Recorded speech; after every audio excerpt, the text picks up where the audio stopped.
that's why I mentioned On the Waterfront. It was one of his first scores. He was starting to see visually what he wanted to do with his music. And so when all of a sudden, when the opportunity for West Side Story came up, it was really easy for him to get together with Sondheim and everybody else that did the Broadway show to visualize the thing. So he went ahead and took his concept of what bebop, cool, and he wrote what he heard in his mind, not even thinking about how it would be played, because he figured, well, the guys are good enough, they're going to play it.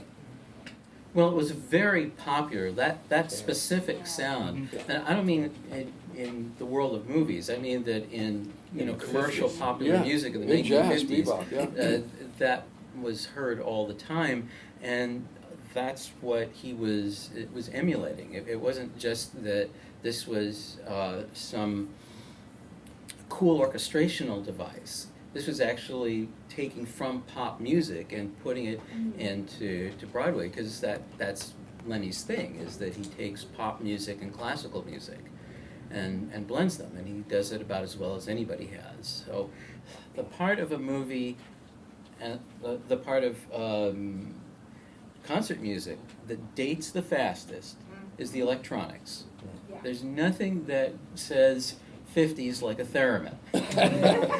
And there's nothing that says 80s like a DX7. That's right. You're definitely right. I mean, as soon as you hear that DX7, you So go, 1983. Okay. Yeah, that's the Moog. Yeah, the Moog. Yeah. I'm thinking choreography when I see this stuff. There's something happening. An elbow and a flash of a knife, an elbow to the back. The whole thing is so visual.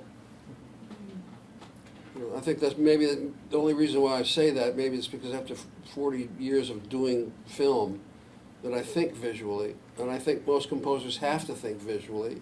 I mean, you want to go back further. You go Richard Strauss. If you go back to the tone poems, that's visual. You go back and listen to Till Eulenspiegel, that's very visual.